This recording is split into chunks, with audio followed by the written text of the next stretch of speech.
Assalamualaikum warahmatullahi wabarakatuh. Hai semua, selamat pagi. Apa kabarnya hari ini? Semoga kita semua selalu dalam keadaan sehat walafiat. Amin ya rabbal alamin. Di video kali ini kita akan belajar materi kelas 5 SD tema 9, subtema 2 tentang benda dalam kegiatan ekonomi. Di muatan pelajaran ilmu pengetahuan alam tentang zat-zat penyusun dan dalam campurannya. Tentunya masih bersama saya Agus Heriana Sari Tambunan. Kita mulai di pembelajaran 1 tentang zat-zat penyusun dalam minuman. Tidak hanya makanan, minuman juga tidak kalah pentingnya dalam kegiatan jual beli. Nah, banyak jenis minuman yang ada di sekitar kita. Misalnya nih, yang paling sangat sering kita minum yaitu es teh manis, atau kalau di Batam disebut sebagai teh obeng. Nah, seperti ini ya penampakan es teh manisnya. Nah, es teh manis ini merupakan beberapa campuran dari air, serbuk teh, gula pasir, dan tentunya es batu. Nah, karena mereka terdiri dari beberapa zat, maka mereka disebut sebagai campuran. Campuran itu adalah gabungan dari dua atau lebih zat. Berdasarkan larut atau tidak larutnya, campuran dibedakan menjadi dua, yaitu campuran homogen dan campuran heterogen. Miss, campuran homogen itu apa? Campuran homogen adalah campuran dua atau lebih zat yang terlarut sempurna. Artinya jika mereka dilarutkan, kita tidak bisa lagi membedakan mana antara air dan mana antara zat terlarutnya. Contohnya air bercampur garam. Jadi jika air kita campurkan dengan garam, garam tidak akan menyisakan endapan. Dan air tampak bening dan sifatnya terasa asin karena sudah bercampur dengan garam. Lalu campuran heterogen adalah campuran dua atau lebih zat yang tidak larut sempurna. Contohnya itu air bercampur pasir. Jadi jika air kita campurkan dengan pasir, pasir yang dicampurkan akan mengendap pada bagian dasar wadah, yaitu pada bagian paling bawah wadah. Tidak hanya itu, ada juga jenis minuman yang sebenarnya adalah zat tunggal. Artinya dia tidak campuran, seperti air kelapa, kecuali es kelapa ya. Nah, air kelapa murni ini merupakan zat tunggal. Lalu ada air minum isi ulang.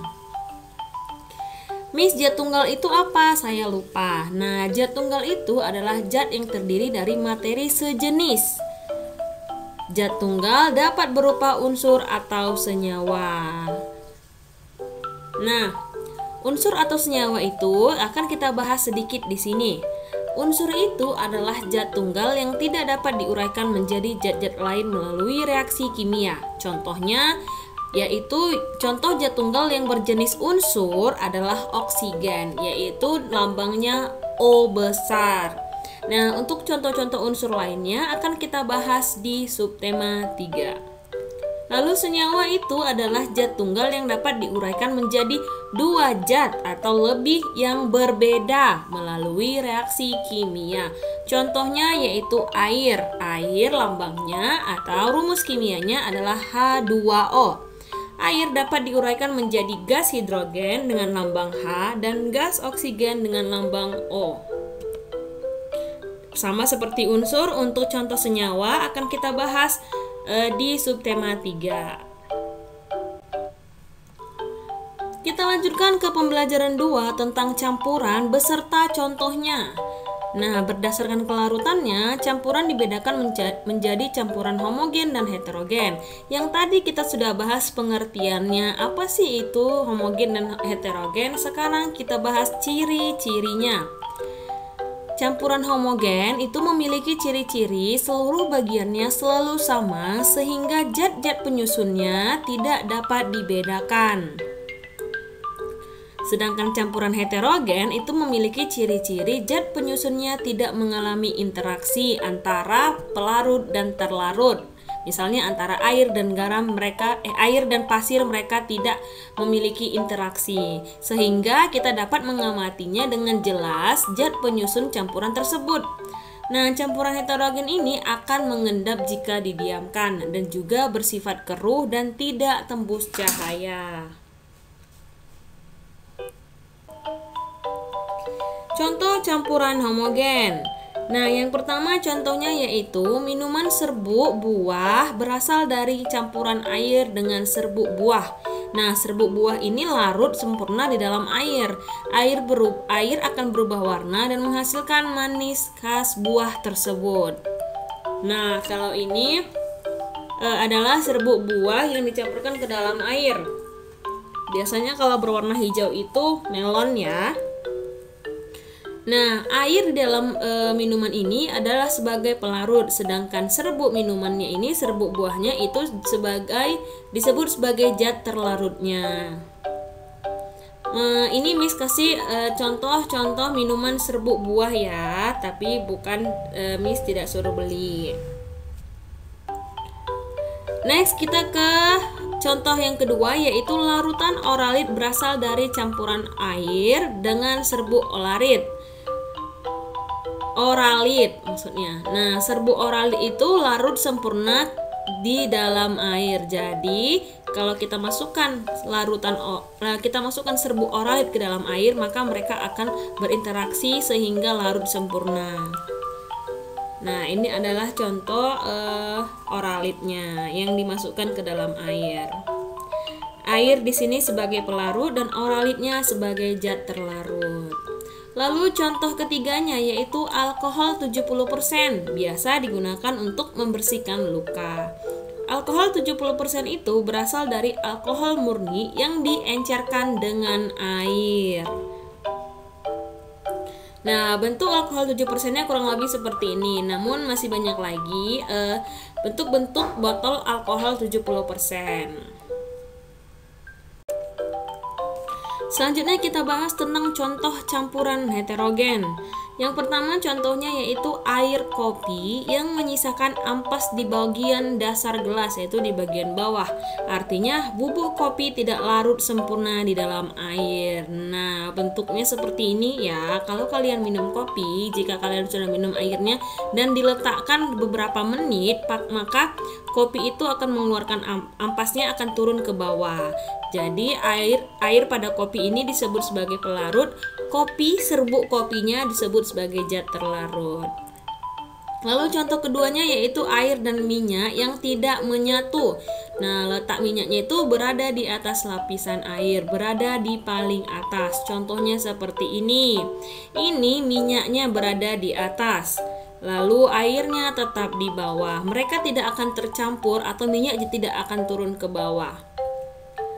Di sini juga air sebagai pelarut dan minyaknya sebagai zat terlarut. Lalu contoh ketiga yaitu beras yang direndam dalam air. Beras akan tampak mengendap pada bagian dasar wadah dan tidak larut dalam air. Nah, yang sudah pernah masak nasi pasti tahu bagaimana kita mencampur air dengan beras. Sudah pasti tidak larut sempurna ya. Air di sini sebagai pelarut dan beras sebagai zat terlarut. Nah, anak-anak Miss pasti kalian sudah bisa membedakan campuran homogen dan campuran heterogen. Karena hampir semua yang ada contoh di sini pasti pernah kalian praktekkan di rumah. Kita lanjut ke pembelajaran 5 tentang zat-zat dalam campuran. Campuran merupakan gabungan dari 2 atau lebih zat tunggal. Nah, zat penyusun campuran itu dapat berupa yang pertama, zat padat dengan zat padat seperti campuran kopi, gula pasir, dan krimer. Lalu yang kedua, zat padat dengan zat cair seperti campuran garam dan air. Zat padatnya di sini garam, zat cairnya air. Lalu yang ketiga, zat padat dengan gas seperti campuran debu dengan udara. Debu di sini zat padat, udara di sini zat gas. Kalau debu kita bisa lihat ya, kita bisa pegang juga kalau debu. Kalau udara tidak bisa kita pegang. Lalu contohnya yang selanjutnya zat cair dengan zat cair seperti campuran sirup dengan air, sama-sama cair. Lalu yang kelima ada zat gas dengan zat gas seperti udara di atmosfer yang merupakan campuran gas oksigen, hidrogen, nitrogen, dan sebagainya. Artinya udara di atmosfer itu bercampur antara oksigen, hidrogen, nitrogen, dan sebagainya. Suatu benda dikatakan campuran jika memiliki ciri-ciri antara lain. Yang pertama, campuran terdiri dari dua atau lebih zat tunggal yang berbeda. Ingat ya, yang berbeda. Yang kedua, campuran dapat dipisahkan menjadi zat-zat penyusunnya. Yang ketiga, perbandingan zat tunggal penyusun campuran itu tidak tetap. Dan yang keempat, campuran memiliki sifat dari zat-zat tunggal sebagai penyusunnya. Perhatikan contoh berikut. Yang pertama yaitu larutan garam. Larutan garam merupakan contoh campuran zat cair dengan zat padat.